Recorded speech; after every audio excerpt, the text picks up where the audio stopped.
Welcome to the Mug Hub podcast, the ultimate platform for all things related to medicine's use, patient care, and the incredible world of pharmacy. We are your hosts, Connor and Sian, and we're thrilled to have you join us today. Here at the Mug Hub podcast, we're passionate about empowering future pharmacists, expanding your knowledge and igniting your curiosity. Whether you're a first year embarking on your pharmacy journey or a final year getting ready to go out into practice, this podcast is designed just for you. Across our series, we delve into 4 captivating themes that will take you on an enlightening and entertaining journey. From exploring intriguing clinical topics to showcasing the extraordinary individuals who make up our incredible teams, we're here to unlock the secrets of the pharmacy world. So grab your favourite mug, settle in, and let's embark on an incredible voyage together. Get ready to be inspired, educated, and motivated as we unlock the vast potential of pharmacy and the vital role it plays in healthcare. Welcome back to the Mug Hub, and today we're going to be thinking about placements, some of the things that you might, some questions that you might have about going out on a clinical placement. And so we've got the expert on all things placement, Connor Thompson. Thank you, Connor. Thank you for inviting me to the welcome. Podcast that I co-host. Oh, you're very welcome. Today you are welcome. We're very fortunate that you've got a wealth of knowledge about placements here at Brighton, because you've been involved in setting a lot of them up, if not all of them up, perhaps. So let's begin with what do you see is the role of placements within a pharmacy program? Sure. So we've got a brand new degree that has more placements in it. So we're obviously seeing that there is a lot of importance in getting students out and feeling and seeing and smelling and understanding what it is to be out there and working in a professional sector. Mm-hmm. So we teach, so we've got lectures where you'll get a lot of the knowledge that we'd expect of you as a healthcare professional, as a pharmacist. We then have a whole suite of simulated activities. So you have workshops where you work through patient cases. We have actors that come in and you get to do consultations. You get to work through all sorts of different scenarios. But there's only so far we can go in a university setting. So we've created those scenarios. They're quite controlled in their nature, that we want you to be able to work through a set of objectives and be able to show competence in a set of skills that are safe within a safe environment for you to make mistakes. The placement is that next bit. So you should feel confident that you can do these things. And now you get to deal with real people, you know, the unpredictability of the general public and other healthcare professionals, and, you know, different personalities, different sectors, different settings. You get to kind of take what you've learned and see where you fit into that healthcare setting. So it's kind of giving you a chance to realize, I've got the skills. How do I now to implement that in practice? So on any degree structure, there's lots of placement activity, but moving forward, there's a lot more. Mm-hmm. So we're doing extended placements, and this is off the back of, we did some enhanced clinical placements a few years ago, where we sent out all of our 4th year students, and they did extended GP and specialist hospital placements, where they got a lot more involved. They were part of the pharmacy service, so they were helping out where they could in terms of what they were assigned to be able to do. And the feedback was overwhelmingly positive. So students really enjoyed that opportunity to get more involved, feel that they were useful, felt that their knowledge that they were gaining was relevant now, not when I qualified, when I finished this. Actually, you've got a whole load of information and skills that are useful now as a student pharmacist. But then also from the other side, the providers found that actually being able to slot students into work processes meant that you're changing that dynamic of students are a burden on placements. It's more effort to have students with you because you've got to supervise them the whole time, or you've got to teach them. You're changing the dynamic to, this is a learning environment instead of a teaching environment, and the skills and the teaching has already been done. And the feedback was really positive from both students and from supervisors. So moving forward, it's a lot more about getting involved, proving that you can do what you've done in simulated activity, and and just build that confidence and know that you are capable. Okay, so that sounds like a lot, actually. It sounds. I mean, from somebody who, I mean, I'm not a pharmacist. We know that. We've said that before. We don't need to keep going on about the fact that I'm not a pharmacist. But never heard that before. I didn't realise. Right, well, you know, sometimes we just need to clear it up because I just don't have that expertise. But that's a lot of stuff going on then. And it sounds like there's a demand upon students to get involved a bit more in placements. How does that build up through the 4 years? Presumably you would start off a bit more, you know, the placements in year one are probably set to the level of a year one student and so on. Is that the case? Or could you sort of go into... How does it work? How does 1 year build upon the next? Yeah, so in the new degree, we've got a placement strategy that will build on skills, and the team have developed a skills framework that is evidence-based, and all of those skills spiral through the 4 years of the degree. Similarly, the simulated activities that each year have, those are also aligned to the case material and the complexity of the clinical cases that will be coming up in each year of the degree as well. And then attached to that, the placements will be aligned to the simulated activity and the taught material. So each year of the degree has a spiral in the complexity of the kind of activities you'll be involved in, but also the complexity of the patients you'll be seeing. So whether that's that the clinical case is more complex, that the medicines are more complex, or the patient themselves are more complex. So there might be some additional barriers in terms of communication or consent and things like that as you work through the degree. The idea being by fourth year, you're working competently and confidently with patients that have that are multimorbid, who might have drug-drug interactions or adverse drug reactions, and or might have some sort of barrier to communication or consent. So all of those things are built through the 4 years. The other thing to kind of give you a bit more confidence that you're able to do each of the placements would be, you know, a lot of work has gone on in the background to risk assess, to stratify what happens in which year. How have we taught you the right skills for each year of the program? How does then that spiral to the next year? So, for example, in the first year, you will have a 2-week placement where you can start to get involved in clinical and accuracy screening of prescriptions, looking at dispensed items for accuracy, you know, outside of the workflow. So you kind of get a bit more time to do that, using medical sources to make sure the information that you're looking at is correct, understanding the flow of a dispensary, what different classes of medicines are, and how you work within that community pharmacy, with the idea being that in the second year, not only have you had your workshop streams where you've simulated and been signed off from a university standpoint that you're competent to do those things, you've had 2 weeks on placement where you've been to a pharmacy, read their standard operating procedures, understood the processes and completed your logbook and been signed off that you were professional and turned up and were engaged. You'll go back to that same pharmacy the next year, and the risk assessment then says, right, you should be a bit more confident. You know, we're still going to supervise you, but we don't need to be right there. So you've removed a level of supervision. They become a little bit more independent. Then when you go into third year, we change the settings up a little bit. So you're building on the skills that you've gained in the first 2 years. You go into third year, you've changed the setting, but you're still dealing with patients in the same way. You're still using your communication skills. You know, you've still got that supervision, but again, we're pulling away a little bit more. You're a bit more independent. You're working on your own. You're making sure you've got your tasks that you're getting through on your own. You might be given extra things to do, or you might start on that placement and say, really interested in X, Y, or Z. And your placement supervisor might be able to help find an opportunity for you to do that.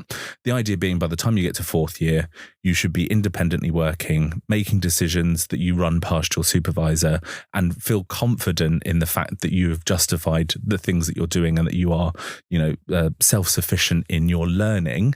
Because as we've mentioned a number of times on this podcast, you know, being a pharmacist is about being a lifelong learner. Yeah. So not only are we teaching you skills, we're hopefully getting you used to the idea that it's a continual learning environment, but you will be making that learning up for yourself. You will find out where your gaps are, and you will reflect, and you'll move forward. Yeah, I suppose that links into the portfolio then, and that would explain why it's a mandatory part of the portfolio, is to reflect upon the placement. And I would imagine that lots of students would probably have a few entries from their placements and not just one.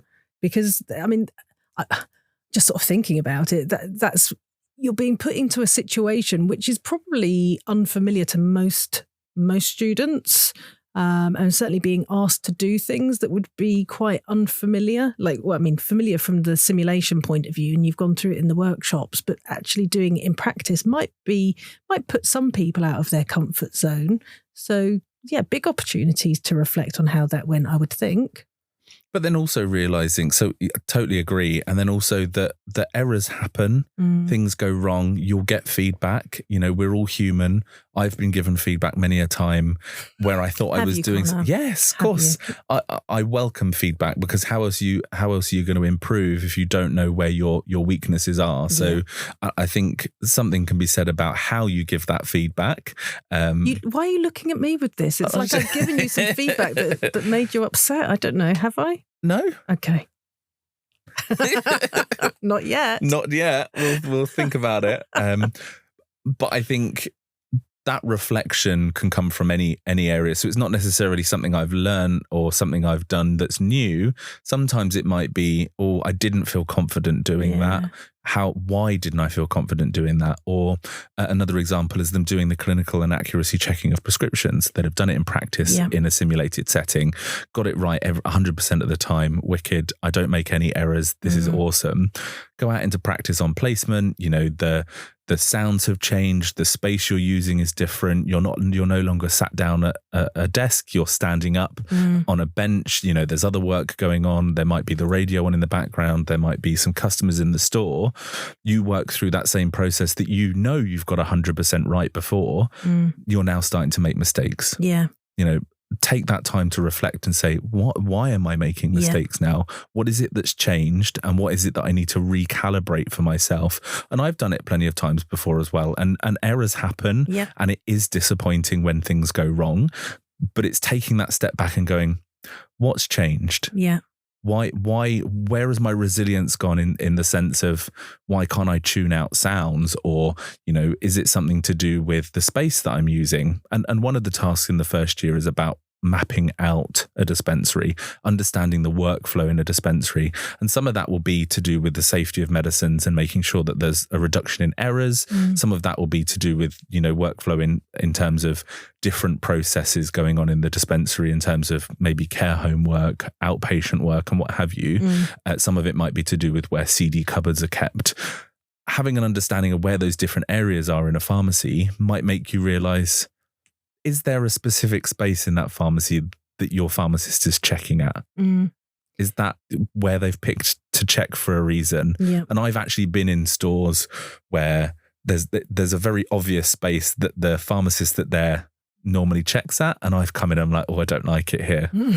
And I'll move, because obviously if I'm there for the day, I'll just be like, I'm really sorry, I'm going to have to go check over here. Yeah. And that's just me recalibrating and knowing myself and knowing what things are going to distract me and where errors are going to come up. So it's fine to make mistakes as long as you're reflecting on those mistakes and correcting them where you can. And that's why we do the simulation, and that's why you then get a chance to go out and see and feel and smell and hear and be anxious out in pharmacies. Smelling, the smells come up a few times. Is that a big factor? I think it is. Okay. And I think depending on where you're working, so in lots of different hospital settings, I mean, people get worried about going into clinical settings. Certain ward settings might have specific smells. I remember many, many years ago, a couple of medical students on a gastro ward with me, and they were pulling funny faces. Okay. Because obviously it smelt bad. It's a gastro ward. Not all gastro wards smell, but there was a couple of patients on that had some specific conditions that meant that they had unmanageable bowels. Okay. And these students, will say, were pulling faces. What like as disgusted? In like, yeah, they were disgusted. Okay. Oh, it really smells on this ward. And I said, why are you pulling those faces? And they were like, because it stinks on here and all this. I was like, how do you think the patients feel if you're pulling those faces as a healthcare professional? Good for you. And they reflected and they came back and they changed. Yeah. We all know it smells. Yeah. Some wards, even sometimes that clinical smell can really make you anxious in a setting. Yeah, it could be quite triggering for some people, I would imagine. And it's how do you deal with that? Yeah. And similarly, so maybe not a smell, but, you might see things that you're not used to seeing. How do you keep a straight face, or how do you not alarm someone for something that potentially could be alarming? Yeah. Patients are anxious as it is anyway. They're in settings that they don't want to be in. How do you make them feel comfortable? How do you make sure that they understand the gravity of the situation, but don't make them feel alarmed? Yeah. And that comes with time and that comes with practice. And I think actually being exposed to those sorts of things is what you need.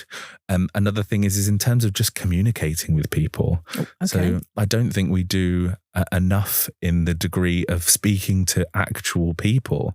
So like I've said, we do a lot of simulated activities. We do a lot of scenarios with actors, which is great. You get to work through the scenarios. You get to understand the structure of how you would go through a consultation, from consent through to, coming up with a shared decision, to documenting those decisions, and then a forward plan. We work through those. It's nice. It's cookie cutter.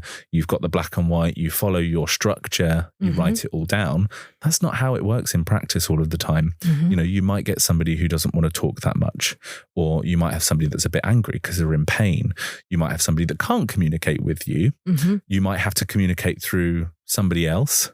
That unpredictability about, I've got the same goal to achieve, but what I'm starting with is different, or how I get there will be different. And I think exposing people to more opportunities to just speak to people and understand that different people will communicate in different ways, and it's not personal. And sometimes it might feel personal, or you might be shouted at for something. Hopefully we won't have students being shouted at, but in reality it happens. Absolutely, how do you diffuse situations? How do you stop yourself getting to that point? So again, I've been in many situations where had I said something else, it could have escalated a situation. I don't think, so you can train certain ways to diffuse situations, but I think just being confident in speaking to people and understanding cues is something that you can build on just from experience. Yeah, and that sounds to me like the key point. We can't possibly train students up for every possible situation. Not every person is different to an extent. Every situation is going to be slightly different. And so you can't possibly train everybody for every single possible situation, but we can build confidence. And that's what you're saying, is that the more experience you get, the more confidence you'll get. Do you remember after those extended placements that you spoke about a bit previously, we interviewed some students that had been on it, and we asked them about how it was for them. And you're right, overwhelmingly, it was positive. But the thing that really struck me about it was when one student said, and it was then echoed by some others, that they really felt that they were out of their comfort zone and their learning curve was just felt so steep. Well, what was it? It was working on the edge. On the edge of their comfort zone. Yeah, I think it was on the edge of their comfort zone. Yeah. So as in, like, they knew the stuff. Yeah. They knew they could do it, but they'd never been put in that situation before. Yeah, and I got the sense that they felt that they just got like this rush of learning and following it, a rush of confidence, because, they were put in a situation that if it had been within a more controlled educational context, they might have said, oh, yeah, actually, I don't want to do that. But they had to do it. Yeah. So they just had to fly with it and get on with it. Yeah. But I like what you're saying, that we're not going to just throw students into those situations. It's done in a very structured way by the sound of it. Yes, and everything's been built in a way that it maps against the degree. So it's building on what you've already learned. It's building those skills in simulation and then giving you chance to practice them and go, oh, this is what it means to do it in practice. Yeah. And then you can come back the next year, like you said, with the confidence that you can do those things and then build on them further the next year. So it's almost like a checkpoint. It's a checkpoint to say, look, I've learned all of these things. Let's go out on placement. Let's put it into practice. Did it go well? Did it not go so well? if it didn't go so well, reflect on it, come back the next year. Right. Yeah. Let's carry on that journey. There's another checkpoint for placement. Let's go out, let's work, let's figure this stuff out. Yeah. It also opens up the opportunity to working in lots of different environments in terms of summer placements that come up. We always talk about how small a world pharmacy is. So It's you'll almost always... like a farmily. Don't. Claire would be overjoyed that you said that. It's like a farmily. It's like a farmily. But it is a small world. Yes. So actually, every time you go out to a new setting, think about those first impressions. Yeah. I suppose we're now moving on a little bit to think about what it is that you should be thinking about when you go out onto placement. Oh, Connor, that was my next question. I'm sorry, I've jumped the gun. That's fine. So, Connor, what should we be thinking about before we go out on placement? First impressions, I think. So every time you go out onto a placement, that is the first time that somebody's going to see you. You know, you might see them 3 years down the line and they're on the other end of that table interviewing you. You know, if it's been a bad experience, they'll remember you, you know, and that kind of, you don't want that, do you? You want to make sure that, you know, that you are professional in the setting, that you are being engaged with what you're doing, that you understand, so you're prepared for when you go out on those placements on what needs to be done, but then also what other things you want to achieve whilst you're there. You know, what are you interested in? So we're all studying pharmacy for a number of reasons, but it comes down to, you know, a passion for helping patients and putting patients at the center of everything we do in terms of making sure that their care and their quality of life is as good as possible. How you get to that is up to you. So it might not be patient focused in the sense that you're face to face, but everything that you do as a pharmacist is coming down to that patient in the end. I forgot where I was going with this. I did. All I said was, how should you prepare for a placement? I was ready, and then it just vanished. It's okay. It vanished. It's okay. I was expecting you to say, you know, dress smartly, turn up on time, and we were turning into life goals. But it was life goals. Yeah, it's good.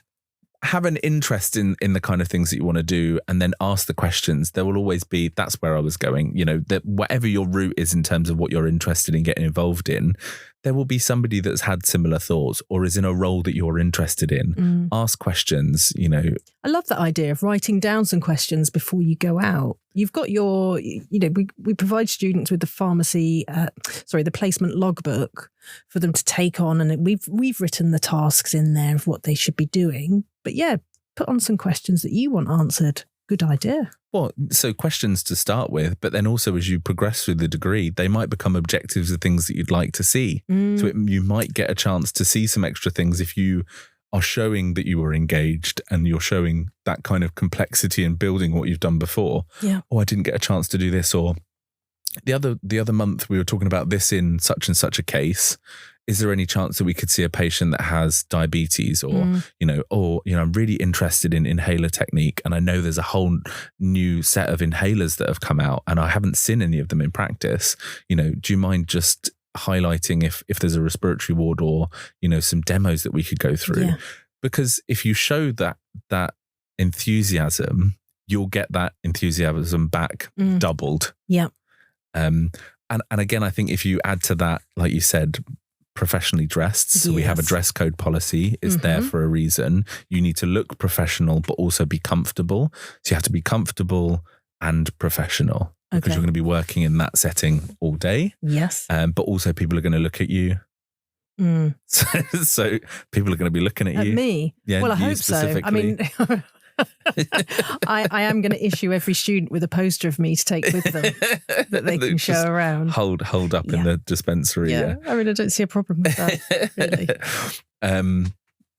The shoes thing comes back time and time again. Shoes. Yeah, people love wearing trainers on placements. Okay, well, so what are the rules around shoes? What are the rules around shoes? So comfortable shoes, but they have to be. They have to be shoes. They have to be closed toe. They have to be closed toe. Okay. They have to be black? But ideally black if they're trainers. So we've introduced trainers now. Oh my days, I didn't know that. I should imagine that ruffled a few feathers. So that's another thing. Feathers, you can't wear feathers on.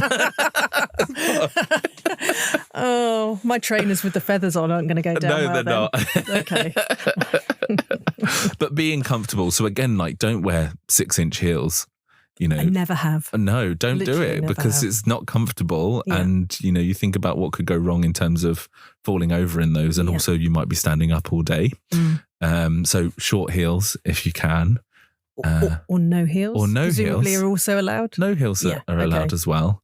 Why did we go down the route of talking about the shoes? whole of I don't know. It's just the way you said shoes was a bit funny, and then I picked up on it. But actually, I didn't realise quite what an interesting topic it would.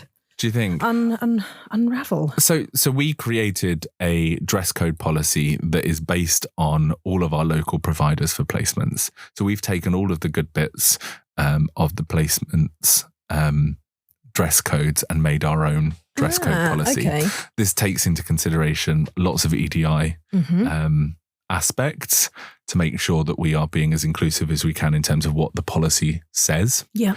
And I think for me, another thing was to remove gender of the dress code. So it's just a standard dress code. What can you and can you not wear? Yes, I remember the rules used to be if you're female, then it's this. If you're male, then it's this. And absolutely. Which is unnecessary because professional dress is professional dress, regardless of what religious background or gender or anything like that. Professional dress is professional dress. You've got to be comfortable in what you're wearing, but you've also got to present yourself as a professional from day one, because first impressions matter. You have to be confident, and the person that you're talking to has to be confident that you know what you're talking about as well, and that you're in the right place. Yeah. I know lots of other schools of pharmacy are probably bringing in like scrubs or actual uniforms. Yeah. We haven't gone down that route yet. Okay. And I guess we would ask the students whether that's something they'd be interested in. Yeah. In terms of. So what's the benefits of going down that route? So, I mean, just recently in the last couple of weeks, they've announced the NHS uniform standards. So they want to standardise uniforms for the whole of the NHS. So at the moment, different trusts for different healthcare professions, nurses, occupational therapists, physiotherapists, so on, all have different coloured uniforms depending on which trust you work for. Yeah. Moving forward, the NHS want to standardise that, so then everybody wears the same uniform. So whichever hospital you go to, a specific colour of tunic will mean a specific type of profession or grade of nurse or what have you. Okay, I'm going to admit something then. I thought that was the case. No, it's not. What do I know? I know. Not a lot. No. So that's kind of been introduced. It's been out for consultation for a while, and they've introduced the standardisation of the NHS uniform. Okay. So then patients know who they're speaking to. So there was a lot of talk about the, hello, my name is. Yeah. And so my name's Connor, I'm the pharmacist today. But again, just saying that, the minute you've walked off, the patient might have forgotten who you were. So if you start to see similar uniforms around, you can kind of get used to who's coming up to you. Okay. And then patients can feel a bit safer in terms of who are all these strange faces that are around. So having a uniform, so lots of nursing schools have uniforms that say that they're student nurses. Mm-hmm. So it's nice and clear where they're from. And again, if they cycle in and cycle out, cycle not as in physical activity, cycle as in they're there for 4 or 6 or 8 weeks. Sorry, as I said that, I was I've got as they rotate through, not all nurses the faces cycle. will change. No, they don't. No, I don't know where you got that idea. Weird. But then, so similarly, pharmacists and pharmacy technicians in lots of places never used to have uniforms. You see more pharmacists and pharmacy technicians with uniforms in trusts, again, because it's easier to identify you. Do we need a uniform? Do we? I don't know. Do you? I don't know. Do we want one? Would students enjoy that? Do they think that they would? Yeah, so there's a long way to go before we go down that road, like you said. Yeah. So thank you. Very interesting. I feel like we've gone off on a small tangent into dress code. We're going to delete all of that. We're going to delete all of it? Or we can have maybe keep a little bit. Maybe we want a whole separate podcast on dress code. Just on dress code. Interesting. I could send you the policy. What have we talked about? So we've talked about first impressions. We've talked about dressing professionally. We've talked about being prepared and making sure that you know what you've got to do when you go there. Also that you know where you've got to go. Oh, good point. So know where you're who you're meeting, when you're meeting them, and where you're meeting them. Good. And I think this is something else that comes down to the idea of a placement. And when you become a professional as a pharmacist, you should ideally never be late. So if you're opening a community pharmacy, you are the responsible pharmacist. That pharmacy can't open until you're there. Also, you've then got to do your checks to make sure that that pharmacy is safe to open. So if you're turning up at 9 o'clock when the store opens at 9, you're either not doing all of your safety checks to make sure the store's ready to open, or you're opening that pharmacy late. So ideally, you should be there 5-10 minutes early. Yeah. What does that look like in terms of public transport? Or if you're driving, is there going to be traffic at specific times? Do I know how I'm getting there? Do I know whether I can get lunch somewhere or whether I'm going to have to take food with me? When am I going to finish? What's the weather like? So do I need to take an umbrella or a coat? These seem like silly, simple things, but actually if you're going out on placement for a whole day, have you prepared yourself for that full day? To a point that you will be professional when you turn up, that you'll be able to eat, that you're not going to cause any sort of, extended issue in terms of shutting for longer. And placements is a chance for them to start to feel what that's like. So are trains running? Well, are they? I mean, are they ever running, Connor? Not this year. No, or last year. Or the last year, no. What does that mean? So you're not going to ring up your placement supervisor and say, I'm really sorry, the trains aren't running, I won't be in today, or I'm going to be 2 hours late. You should be checking that the day before. Because again, that comes down to professionalism and what you're going to look like. So that first impression of turning up late on that first day. I mean, things are inevitable. Sometimes you can't avoid everything, but you should be preparing those sorts of things way in advance. Can I ask a question that's kind of related? So obviously with the travel, you can get a good idea of how long it's going to take and things, but some things, sometimes things happen. So trains get cancelled, but I'm thinking more along the lines of illness. So what if you wake up one day and you feel a bit rotten? Should you like power through it and go in? Or is there an issue with spreading your germs around in a clinical environment? Is there what's the advice on that? That's a very good question. Thanks. If you're not feeling well, you shouldn't be going on placement. Okay. And from an illness standpoint, obviously we'd expect all healthcare professionals to have things like their flu jabs and their COVID boosters, because not only does that protect you from getting ill, but you might be a carrier and you might be asymptomatic and then might infect vulnerable patients. That's what I was thinking, So similarly, if you're unwell, you probably shouldn't go on placement. And in that case, you should be contacting to say, I'm sorry, I'm unwell. Generally, so you'd contact your supervisor, but then also here at the university, you'd have to contact the placement coordinators, just so then we've got it on record that you weren't there for placement. And then we'd have to rearrange maybe a day or a couple of days. Generally, that would work on a daily basis. So normally within any contract, that if you're working as a pharmacist or whatever you're doing in terms of work, you will have to notify if you're sick and you shouldn't go in. Yeah, good. Thank you. That's helpful. Did that answer the question? It sure did. Thank you very much. Great. Loads of really useful stuff about placements. Is there anything else? Another thing that's worth noting is obviously you've got the logbooks for your placements. These are a set of activities that we need you to be able to have done whilst you're on placements. They're a guide and they're a minimum. Okay. So have completed those tasks at least once. They've been built in a way that they could be done multiple times. So depending on how busy you are or how involved you are in certain things, you might be able to get through those tasks 2 or 3 times. But as a minimum, you should get through all of the tasks in the logbooks once and get some sort of feedback from your supervisor about how you've done so you can reflect on that. And I think the biggest thing is be signed off at the end of the week or 2 weeks or 4 weeks, depending on how long your placement is. Get some constructive feedback in terms of what you're doing well, where are your rooms for improvement, and then reflect on that, because you're always going to come back to a clinical setting, so then from year 1 to year 2, going into year 2 in the community pharmacy, what was my feedback? What can I focus on when I go back for my next placement? Or when I'm back in simulation again, they told me that I don't talk loud enough when I'm wearing a face mask. Nobody would ever say that to you, Connor. Me specifically, Nobody. No. I'm a little bit quiet when I'm talking to patients. Maybe I can focus on that when I'm doing simulated activity and get some feedback from my peers about how that's going.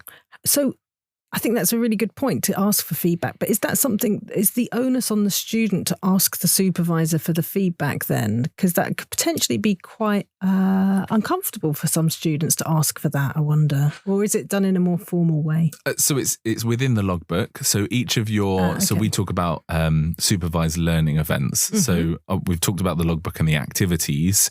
There are some activities that have a formal SLE assigned to them. So it's an assessment form that will tick certain areas of whatever that task is that you're doing, and then gives room for things that you've done well and things for improvement. Alongside that, at the end of the placement, you have a professionalism sign off, and in there they'll say what went well and what you can look at improving. So it is formal in the sense that it sits within the logbook, but I suppose maybe it's worth getting comfortable with asking for feedback. Yeah. Maybe we don't ask for feedback enough, and therefore that's why it feels a little bit weird to be like, how did I do with that? Yeah, true. Because actually it might be that your supervisor doesn't know whether you want that feedback or not. So fair point. Yeah. Just be open and honest about, are you there to develop skills? Do you want to know about feedback and you want to improve yourself? Yeah. If so, be open and say, how did I do? Yeah. Is there any chance that we could talk through some objectives that we could do this again next week? Are you asking me personally now, Connor, for some feedback and asking to work on this again next week? No, I don't need feedback from you. Because I've got some. Have you? I've got. Go on then, go. Not now. Next week. Next week, yeah. I haven't got time for that. I haven't got time to go through all the points. Horrid person. Oh, I know. I'm sorry. Okay. Anything else that you want to talk to us about placements? So another thing that's really exciting about placements is we have created a placement blog site. I was going to ask about the blog site. So this is new. This is new for this academic year.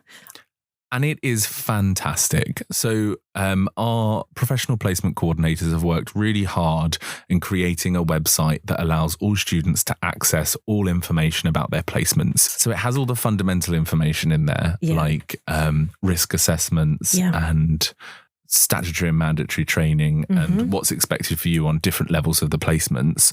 But also now what's in there is all of our different placement providers are giving us information about what to expect on certain sites. So they'll be saying about standard operating procedures. They might also, some of them are recording videos about, what does their dispensary look like? What are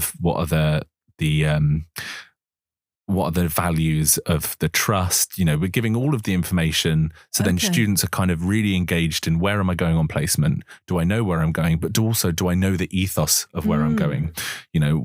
This company that I'm going to do my 2-week placement at, what is their ethos? Yes, it's a pharmacy, but they're all separate businesses.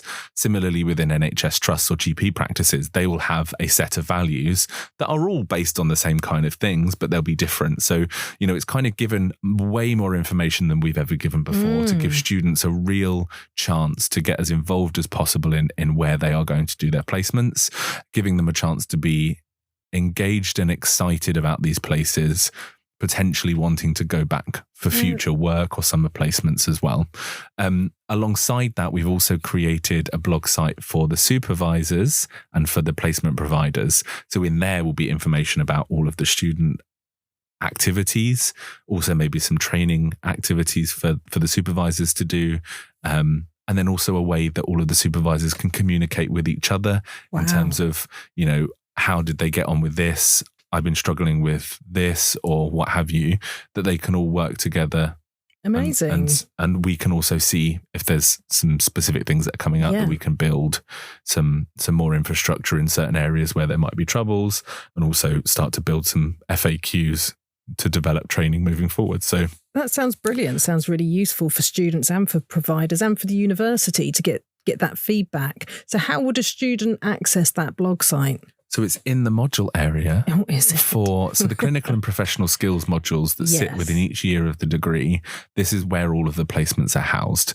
within that module is an area for experiential learning, and within there will be the blog site and then all of your logbooks for your placements. Great. So you can access the link through there. Wonderful. Isn't it? Isn't that great? You must have some very good module leaders working on those modules. Well, some of them are. Some of them less so. Some are better than others. Oh, cheeky. I think that's been great, Connor. Thank you so much. You've given us a really good flavour for how the placements have been put together and the kinds of skills that students can expect to be used and developed on those placements. So thank you very much for your time. No, thank you for having me. And that brings us to the end of another captivating episode of the Mug Hub podcast. We hope you enjoyed today's discussion and took away valuable insights that will fuel your passion for pharmacy. Remember to subscribe to our podcast and stay tuned for future episodes where we continue to explore fascinating clinical topics, introduce you to incredible individuals, and enhance your skills to bridge the gap from bench to bedside. If you've any questions, topic suggestions, or you'd like to get involved, we'd love to hear from you. Connect with us via our social media platforms or send us an email. Until next time, keep learning, keep exploring, and keep engaging with your studies. Thank you for joining us at the Mug Hub podcast.